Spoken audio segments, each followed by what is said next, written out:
Bueno, aquí tenemos a un compañero de ruta siempre eficiente, eficaz, Roberto Paredes, que se vino recién de La Habana, fue a visitar al hermano de Fidel y tiene muchas informaciones, este político, escritor e investigador audiovisual.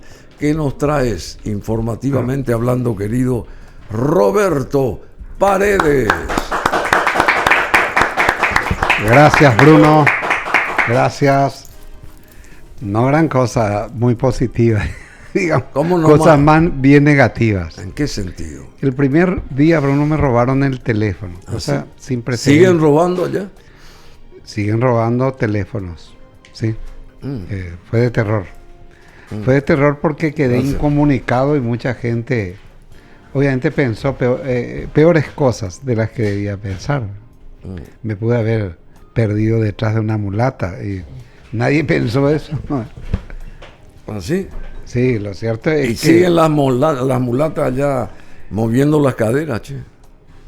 Te va a asustar, Bruno. Yo estuve en el 2023, 2 años después casi se quintuplicó. ¿Así? La prostitución. ¿A la prostitución? Es una cosa asustadora. ¿Así? Casi no pasas una cuadra sin que tenga 2 ofertas. ¿Así? La prostitución. Sí. ¿Hay prostitución en Cuba? Hay prostitución. Eso hasta Fidel admitía antes, porque le sacaban en cara el hecho de que había médicas, químicas, ingenieras que se prostituían. Y él decía, tenemos las prostitutas mejor formadas del mundo, decía. Sí. Sí. Decía Fidel, claro, para zanjar la situación. Los ingresos eran muy bajos. ¿Sí? Yo, el día en que estaba por volver, con eso te pinto todo. Sí. Estaba en la fila una señora con $5 en la mano tratando de comprar la cena para 2 personas. Así, che. Y como a mí me sobraron pesos, porque allá se usan los pesos, le invité a cenar. ¿Pesos cubanos son? Pesos cubanos. ¿Y le invitaste a cuál de las prostitutas? No, estarán trabajadoras. Trabajadoras. De un hospital que tenía una guardia de 48 horas. Iban a comer los 2 de un plato. Y como máximo tenían para gastar $5. Y les ayudé a comprar la cena. Con postre y todo. Y estaban felices. ¿Sí? La enfermera ganaba $20 por mes. Y el guardia $5 por mes. Sí, bueno. Con jornada de trabajo. Claro que allá el dólar tiene mucho valor, digamos, en pesos, en el cambio paralelo, pero sí, es muy pobre. Otro signo. Bueno, hoy es el Día Internacional justamente de la Trabajadora Sexual, ¿sabías vos? Día Internacional de la Trabajadora Sexual. Trabajadoras sexuales, che. Facilitan la vida de mucha gente. Sí, es la profesión más antigua del mundo. Día Internacional de la Trabajadora Sexual, así que a todas ellas un abrazo grande. Entonces, hay muchas trabajadoras allá en Cuba, en La Habana específicamente. No son precisamente trabajadoras, que es lo preocupante, sino son personas que nunca ejercieron la prostitución, pero que están dispuestas a cambio de $5, $7, $8, $10, ¿sí? Se abren a una relación pasajera, ¿verdad? Para solucionar problemas. Es triste, eso es duro. Un problema social gravísimo que en algún momento se tiene que resolver. ¿Cómo? Y yo creo que se va a resolver. Hay rasgos explosivos en varios lugares de Cuba. ¿Cuántos monasterios pueden ir allí a suplir a estas trabajadoras? O sea, las que integran los monasterios, digo, a suplir a estas trabajadoras. Ahí puede ser que se cambie la cosa. No, por ahí harían la misma cosa. Porque vos sabés que el hambre es imbatible. No se puede pasar mucho tiempo con necesidades. Falta luz en muchas regiones. Falta luz. Falta luz. El día en que yo llegué, 35 grados de calor, a las 9 se fue, a las 9 de la noche se fue la luz y volvió a las 2 de la madrugada, 5 horas. Yo me levanté totalmente empapado. Estaba todo encendido, hasta los veladores. Me tomé un baño y me acosté a dormir. Un desastre, sí, desde ese punto de vista. Y hay cortes intermitentes en La Habana. Pero hay ciudades de Cuba donde se corta diariamente, Bruno, no te estoy exagerando, 20 horas por día. Qué bárbaro. Es mucho.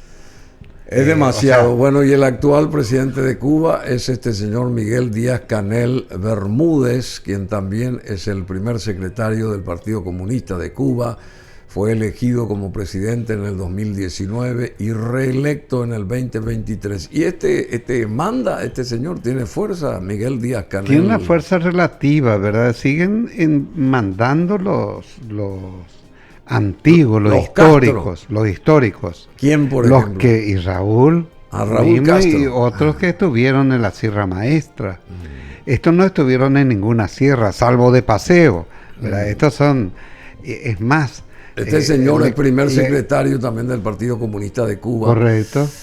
Y le critican el hecho de que su esposa, Bruno, sale al exterior con él y compra joyas lujosas como pulseras, collares, ese tipo de cosas, y exhibe así. Y la gente se irrita. Ya no tenemos nada para comer y se está comprando... ¿Quién es la esposa? ¿No sabes? No sé. Ahí está, ese es el rostro de la esposa, che. No, ahí está, ¿cómo se llama? Este es su amigo del alma, Nicolás Maduro. Y la esposa es Liz Cuesta, se llama la esposa. Liz Cuesta. Y Liz realmente le cuesta caro, entonces, claro. porque le compra todo tipo de joyas y qué sé yo. Liz cuesta plata para... este señor Miguel Díaz-Canel. Liz cuesta dinero. Claro. Ahí está Liz. Hola, Liz. Sí. Liz. Y tiene así chucherías que siempre viste y todo ese tipo de cosas y le irrita a la gente. ¿Ah, sí? Le irrita hasta la ¿Y vos preguntaste eso ahí en la calle? Claro, hablo con ellos, hablan abiertamente, critican abiertamente, pero cuestionan todo. Bruno, eso se está... O sea, la nombran a esta Liz... La nombran como la mujer de Díaz-Canel. Sí, ya sé. Pero como gastadora. Como gastadora. ¿Ah, sí? Y le reivindican al viejo comandante que decía nunca se iba acompañado él. Y nunca cambiaba de ropa. Pues se iba con su uniforme de soldado, ¿cierto? De comandante. Y el único que le hizo cambiar de ropa en Cartagena de Indias fue Guasmosi. Hacía un calor de 40 grados. ¿Y qué le dijo? Y le dice Guasmosi, ¿qué le parece, comandante, si usted se despoja de su uniforme y yo de mi traje pesado y nos ponemos unas guayaberas bien livianas y unos pantalones? Y Fidel aceptó. Entonces Guasmosi compró el conjunto y ambos fueron presentándose en la cumbre vestidos con guayaberas. Cómodas guayaberas. Un calor infernal. Y eso cada año se pasa por la televisión cubana y se le recuerda a Fidel, que dejó de vestir ese día el uniforme militar, y quien le indujo, que fue el presidente paraguayo Juan Carlos Guasmosi. Qué interesante. Bueno, creo que fueron amigos también, se hicieron amigos después. Claro, Fidel trataba de hacer amistades con todo el mundo. Yo averigué mucho sobre su persona, porque decían de él algo raro. Bruno dice que decían? Todo se podía descontrolar, pero en esos casos dice que volvía Fidel, y Fidel sí le convencía a todo, porque por más que estuviese equivocado, no se cansaba de argumentar. Bruno, te estoy explicando que esto es así, al final le dábamos la razón. O sea que uno, todos y dos, caían otra vez. Dice que lo que él decía se hacía. Por ejemplo, este basural está hace 3 días y ahí mismo tomaba un celular. Miren, tienen media hora para limpiarme este basural. Y se limpiaba, dice. O se cambiaba de color, el color de un edificio, no le gustaba a la gente, pero él hacía las cosas. Y este Raúl que está ahí con Díaz-Canel, a ver... Y Raúl está ya con una edad... Una fotografía ahí. Sí, está. Ahí está, pasándole la posta. Este es el dueto allá, gobernante en Cuba. El hermano, y estos son Raúl y otro grupo de históricos, son los que gobiernan Cuba, siguen gobernando. Así, che. Y cayó todo, Bruno, cayó el turismo. ¿Y cómo está la economía justamente? ¿Cómo está? Muy golpeada. ¿Sí? Muy golpeada, porque cuando cae el bloque socialista europeo, Fidel ve la salida en la actividad turística y hace pactos, sobre todo con hoteles españoles, y Cuba se convirtió en una joya ultra visitada, ¿verdad? Y en este momento eso se redujo a menos de la mitad, la presencia de turistas. ¿Y por qué? Y porque la gente está descontenta por una serie de cosas, desde la pandemia, de la falta de luz. Y falta de luz, no existe ya que el ambiente festivo en las calles de alegría, de esto vos te exponías. Pero se me está diciendo que están todas las prostitutas ahí bailando y saltando. Y las prostitutas son alegría realmente, y sobre todo las mujeres cubanas, pues son muy bellas, pero son peligrosas porque te pueden transmitir también enfermedades de todo tipo, porque mucha gente va para eso y no son ellas las que transmiten, sino que adquieren enfermedades de los usuarios, ¿sí? Y adquieren y transmiten, entonces se torna también una actividad peligrosa, ¿no? Es una actividad isenta libre de peligros. Es una lástima, es una pena. Pero de que la gente protesta, Bruno, protesta. Lo que no hay es una protesta organizada, estructurada. Bueno, es drástica la caída del turismo durante el primer trimestre de este 2025 en Cuba. Enfrenta la isla una caída de casi el 30% del turismo o en turismo en el primer trimestre del 2025, afectada Cuba por menos visitantes de Rusia, Canadá y la comunidad cubana.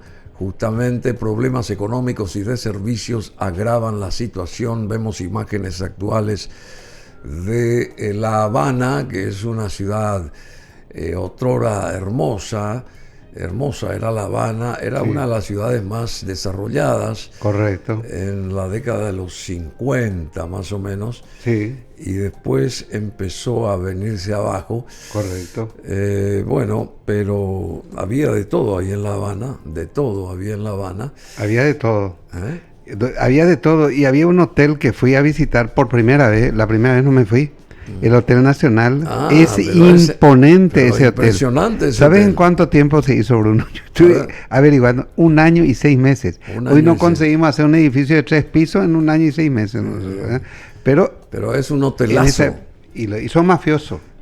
El dueño era, claro, el que aparece en la película, el padrino, el judío ese, sí, en la parte de arriba, tomando esto con casi 90 años, él es el que mandó construir. En 1930 se construyó ese edificio.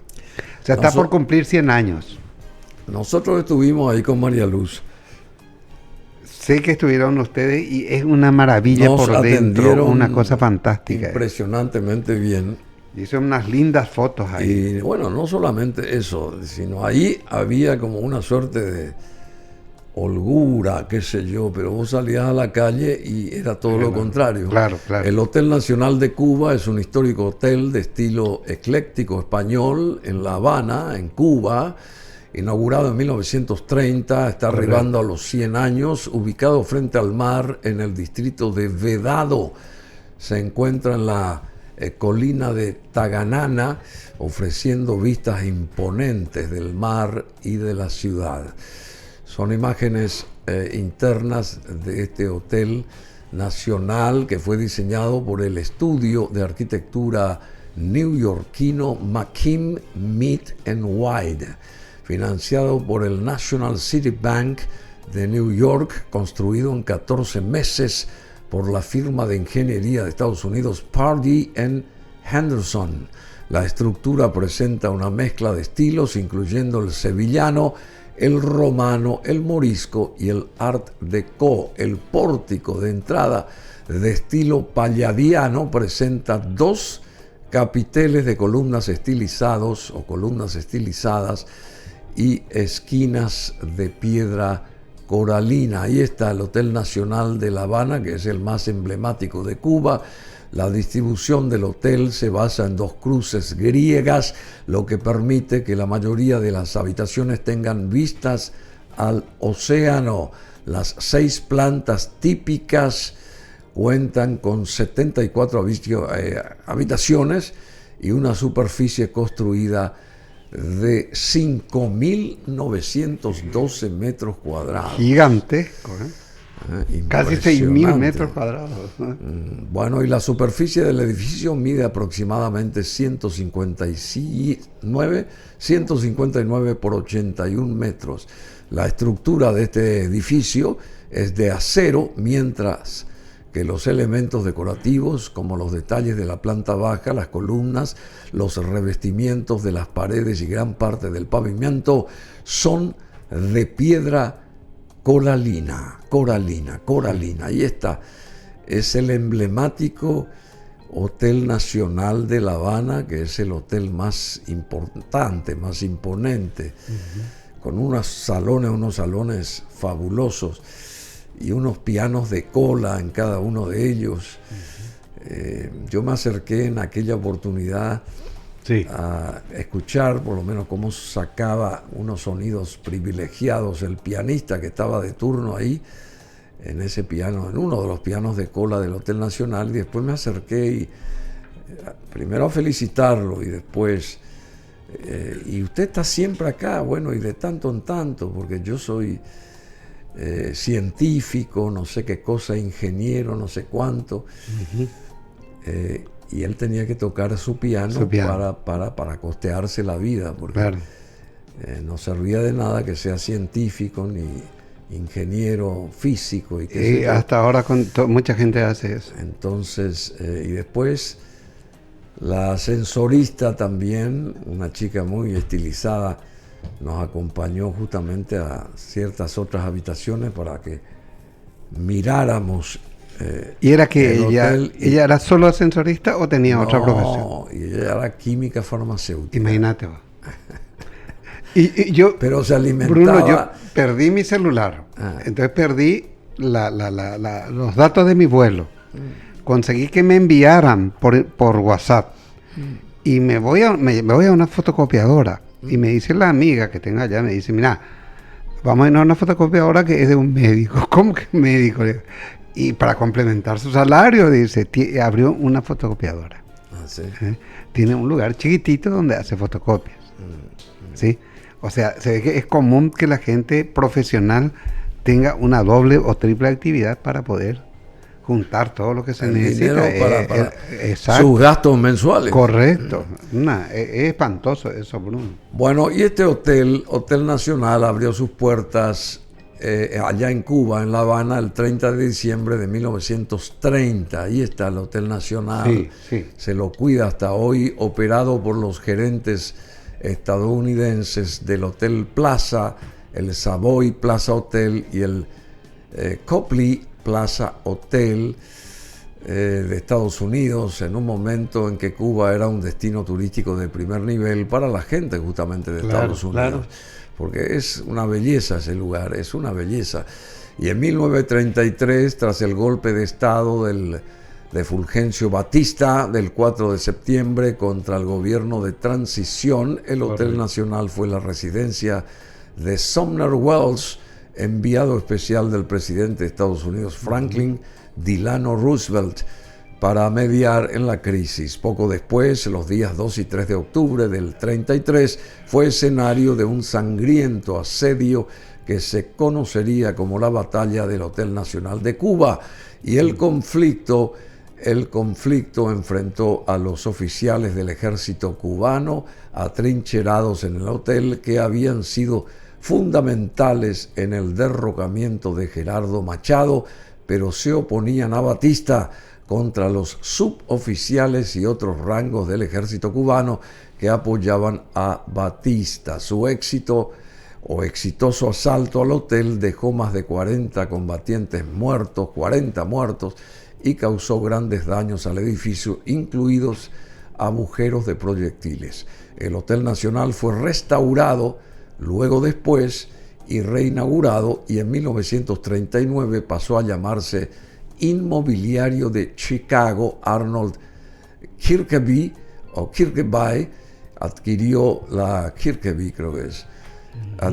propiedad en julio de 1943 y la gestionó durante más de una década como parte de su cadena Kirkeby Hotels. Así que, bueno, y está por cumplir 100 años, 100 años. ese edificio. Un edificio fantástico, con paredes de 90 centímetros de ancho, una estructura monumental. Y se construyó, me decís, en 1 año y 6 meses. 1 año y 6 meses. Y en 1930 se inaugura. Y esa es la parte fundamental de una de las escenas del Padrino más lindas, ¿verdad? Que es cuando están brindando un 31 de diciembre y le avisan a Batista, Fidel está entrando con su gente a La Habana y el tipo sale corriendo, ¿te acuerdas? Y el Padrino todo trata de llevarle a Fredo, su hermano, ¿verdad? Para tratar de huir de La Habana en aviones particulares, pues estaban entrando los castristas a Cuba, a La Habana. Ellos entraron entre la noche del 31 de diciembre y el 1 de enero de 1959. 59, y todavía no salen. No salen hasta hoy. No salen mucho tiempo, hoy. ¿Cuánto tiempo pasó? Y casi más de 70 años. Hacen 59, 2025 menos 1959, ¿cuánto exactamente? 68 años por ahí. 66. 4 años para ser 70. ¿Sí? Es mucho tiempo. Claro, acá vamos con las escenas del Padrino en Cuba, justamente lo que vos estabas relatando. Sí. Ahí se están medio escapando, me parece. Ahí están llegando recién. Anoche fue la fuga. Sí. Están llegando. Ahí está Al Pacino. Sí. Que se el máximo jefe en ese momento. Se fue a rescatar a su hermano, una cosa así. O no sé si se fue a participar de la fiesta y a hacer un arreglo con este judío. Que todavía vivía en la época, un viejito de más de 90 años, estaba en la parte más elevada del hotel. Sí, claro. Y ahí se hacen las reuniones y las traiciones. Bueno, vos entraste a ese hotel, ¿y qué te pareció? Entré a ese hotel y me quedé, nunca vi en mi vida cosa parecida, las paredes gigantescas de 90, casi 1 metro. Y yo decía, esto es indestructible. Además está todo restaurado. Había una casa de Habano, Bruno, del tamaño, no sé, enorme era. Y si vos querías, ellos te mostraban cómo se hacía el habano, que es una obra de arte. ¿Vos le trajiste habanos a Guasmosi o no? No, le traje de regalo un habanito. No, habanos para comprarlo no había casi, ¿no? Porque no. Pero es como si vos te fuiste exclusivamente a comprarle habanos a Guasmosi. No, yo no me fui para eso. ¿Ah, no? No, yo me fui para 110 cosas, sobre todo un tema de salud. Pues yo tenía un surto de vitiligo, ¿recordás eso? Sí. ¿Verdad? Sí. Y yo tenía... ¿Y vos seguís con eso? No sigo más porque cuando me atendió, el médico que me atendió, yo esperaba que me atendiera un experto, por lo menos de mi edad, y me atendió un chico de 25 años. ¿Y qué le dijiste? Que sabía casi nada, sabía menos que yo sobre el tema. Bueno, me examinó, me dijo, tenés en tanto por ciento del cuerpo, te vas a... ¿Y qué le dijiste vos? Y hice el tratamiento que le invité a venir a Paraguay. ¿Sí? Y vos sabés que se hizo muy amigo mío, me dio su teléfono porque él lo único que le interesaba era poder salir. Poder venir. Poder salir de allá y venirse detrás de mí. Pero no solo él, yo le contraté a él a una enfermera, soy de hacer muchas bromas, ¿no? Entonces una enfermera muy bonita, le pregunté dónde había una iglesia cercana, porque ¿crees en el amor a primera vista? Le digo, y se ríe la chica, le digo, ¿por qué? ¿Qué pasa? Necesito casarme contigo, pero ahora de inmediato. Vamos a buscar un lugar y nos casamos, tal. Bueno, en fin, entre broma y broma, todos querían venir detrás de mí, ¿verdad? ¿Cómo conseguir? Y se quiso casar con Roberto Paredes. Pero estaba dispuesta a casarse con el mongo Aurelio, en condiciones así tan precarias. Vos mismo me estás contando que la ascensorista era química, ¿sí? Y que el pianista era un científico. Un físico. Perfecto. Ese tipo de cosas se encuentran en La Habana y son raridades. Mucha gente preparada. Pero tocaba una maravilla el piano. Me llamó la atención un dato, Bruno, que hay pocos rusos, hay muchos ahora de nuevo. Muchos rusos. De nuevo, muchísimos. Ahí adelante decía que te había reducido los visitantes de Rusia, Canadá. De otros países sí, pero rusos hay muchísimos. Sobre todo desde que Putin anunció que se le iba a ayudar a Rusia con $1.000 millones, y aparentemente eso se está efectivizando, y a partir de ahí de nuevo aumentó la presencia de rusos. En tiempos de la Unión Soviética, como las cubanas eran muy lindas, había una mezcla, ¿sí? de rusos con cubanas y de cubanos con rusas. Y hay esa gente, vos ves eso usualmente. Fíjate que la relación se inicia temprano, en el 61 con Fidel Castro y va hasta el final de la Guerra Fría. Fueron mucho tiempo, muchos años. ¿Qué dice la gente de Fidel Castro allá? Fidel Castro es una persona muy respetada. Ellos dicen que cuando se fue el comandante terminó todo. Y de hecho el pueblo cubano era definido más bien como fidelista, no como marxista ni socialista, sino que fidelista, partidarios de Fidel. Porque Fidel era un tipo que salía sin guardaespaldas a discutir con la gente. Él no necesitaba guardaespaldas. ¿Y Raúl cómo está? Y Raúl, ¿Qué te dijo? ¿Intercambiaste alguna palabra con Raúl? Nada. No sé ni en qué condiciones está en este momento. Supongo que está bien. Ellos están todos tipo refugiados dentro de un... Atrincherados. Atrincherados en un espacio, inaccesible, ¿sí? Y a sus hijos sí se les ve, ¿verdad? Sus hijos paseando así en vehículos. A los hijos de Raúl. Sí. Se los Los hijos de Raúl, de Fidel, aparecen. Uno de ellos hizo de modelo un tiempo, lindo pendejo, después pidió disculpas, andaban en vehículos lujosos, todo ese tipo de cosas, de distorsiones existen en Cuba. Cuba es un país complicado que yo creo que vamos a ver cómo se arregla, pero yo creo que tiene arreglo. Y el día en que ¿Qué se tipo arregle, de arreglo? Y un arreglo para mí sería una normalización de todo, ¿verdad? Nosotros somos... Construir una muralla alrededor de la isla.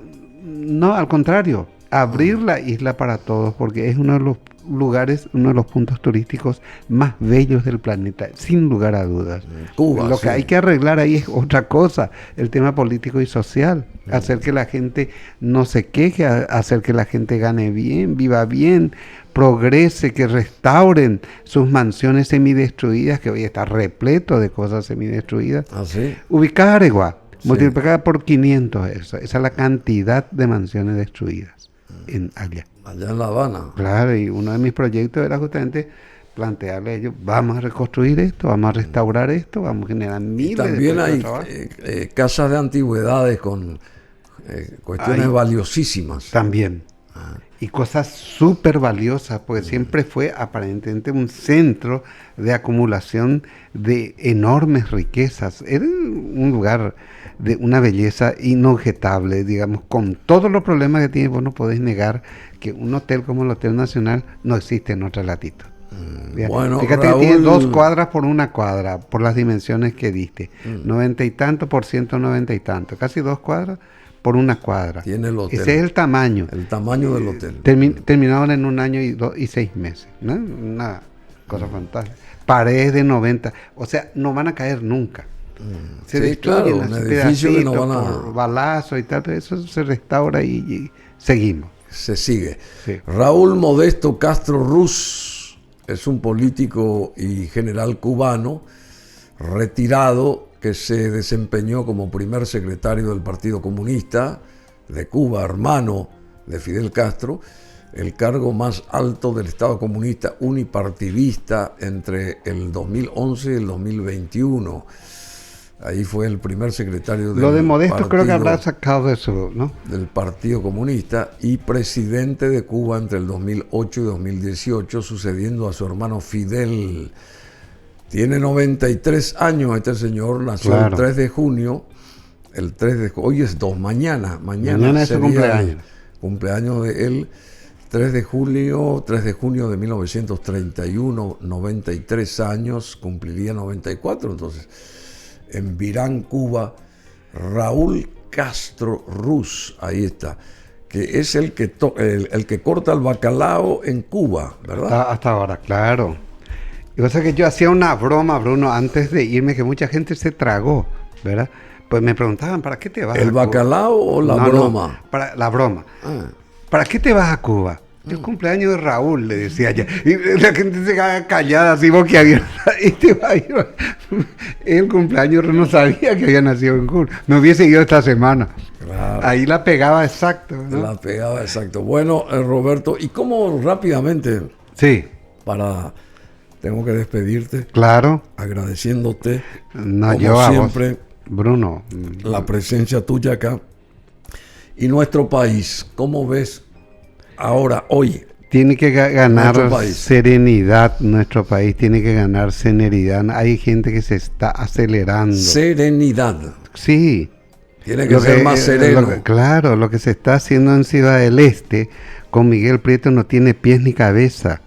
No ¿Sí? hay que tratar de deshacerse de un adversario al que se le considera muy peligroso, ¿verdad? Por la vía izquierda, como se dice, o sea, por la mala vía. Es probable que este contralor debiera dar, antes que se lo saque a través de un juicio, un descanso por un tiempo, porque en el tema del Itaipú, vos recordarás aquel informe que presentó, y yo le ayudé al equipo de Guasmosi, colaboré con ellos para elaborar un libro en contra de ese informe, porque ese informe estaba, no, es que tenía un error, Bruno, estaba repleto de errores, no entendían ni atrás ni adelante lo que decían los tipos. El propio Jeffrey Sachs,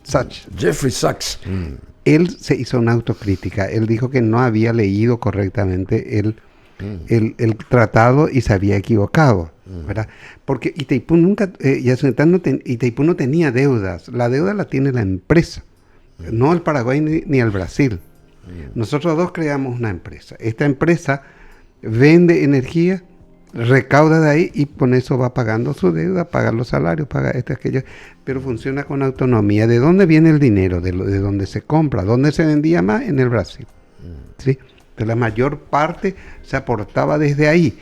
A partir de ahí la gente comienza a mentir, cree que los dos debemos, la mitad vos y la mitad yo, ¿verdad? Y los dos estamos pagando la mitad vos y la mitad yo, y eso es mentira, eso nunca fue así, ¿sí? Nunca se pagó, lo que se pagó fue desde acá casi una chuchería hasta que se terminó la construcción. Entonces, bueno, ese tipo de cosas... No, porque se pagaron 60 mil millones de dólares. Y pero más. no fue la mitad de aquí. Te estoy diciendo que Itaipú pagaba su deuda de sus ingresos, y sus ingresos provenían del Brasil, o sea, de ahí se sacaba la plata, Itaipú sacaba la plata. O sea, que vos decís que nosotros no pagamos el 50%. No, pero nunca. ¿Qué porcentaje pagó Paraguay entonces? Creo que entre 5 y 7%. Está en el libro nuestro, en el libro que publicamos. Entre 5 y 7% es lo que se pagó de Paraguay, porque el consumo en Paraguay era menor, era claro, mucho menor, y entonces su recaudación era menor, y por lo tanto su aporte para el pago de sus necesidades, entre las cuales la deuda, era mucho menor. Obviamente que la mayor parte... Pero ahora, si se hace un prorrateo y si imaginariamente... Ahora somos dueños de la mitad. Se vendiera Itaipú, nosotros somos... En activo somos dueños del 50%. Somos dueños de la mitad, exactamente. Somos dueños de alrededor de 40 mil millones de dólares cuesta Itaipú, para cada uno, ¿sí? Como propiedad, así, ¿no? ¿Por qué 40 y no 50? Y pues ese 50 mil millones de dólares, la represa está evaluada. Y no es... No, te estaba calculando en dólares. Cuando se paga toda la deuda, se calcula dólares, que, claro, por el tiempo de actividad, más o menos Itaipú costaba entre 80 mil millones y 100 mil millones de dólares. O sea, sea, Paraguay tiene de activo ahí, en activos ahí 40 mil millones de dólares.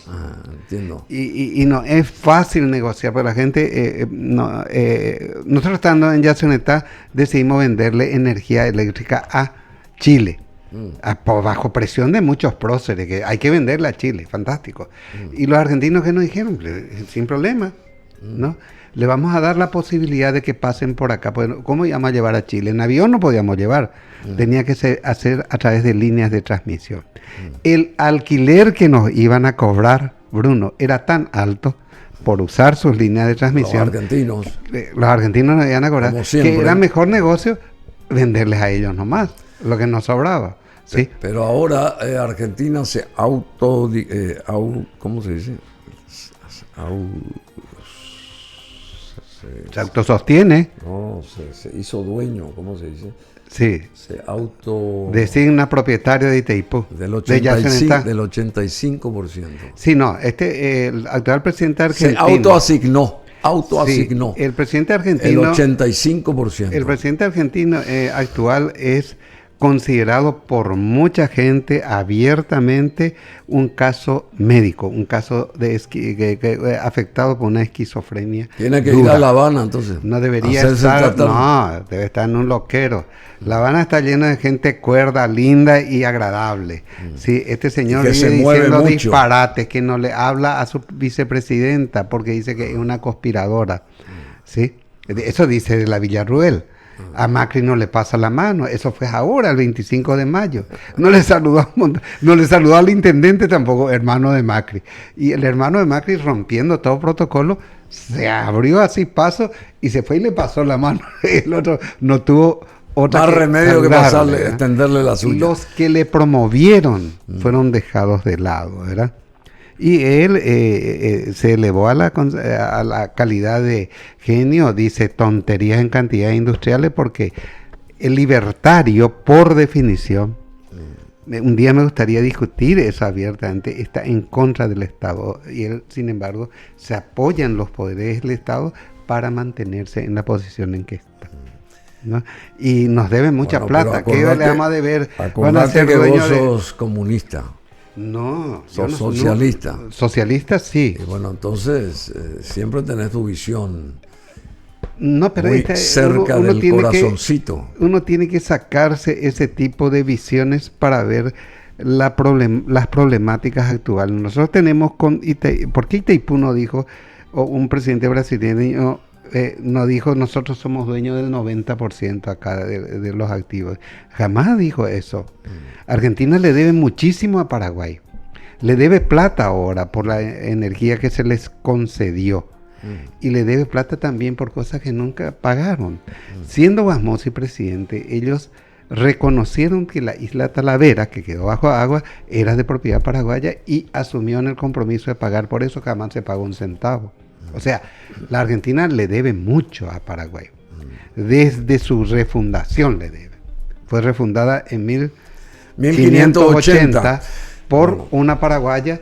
Y solía decir un colega nuestro, Jorge Lanata, que era un capo el tipo, decía, dicen que esta era una, ¿sí? Dueña de un boliche que traficaba con... Era una cubana más. Una cubana más, que era una puta. Somos hijos de puta. El primero nació con hijo de Ana Díaz. Era un capo, eso decía Jorge Lanata, lo decía abiertamente y tenía razón en un sentido. El primer porteño nació. No son todos hijos de puta, diría Mario Rodríguez, un intelectual brasileño, solo los normales. Solo los normales. Bueno, está muy bien, querido Roberto, interesante, así sacando de la galera aleatoriamente esta conversación o capítulos de la misma y qué sé yo, que nos instruyen naturalmente.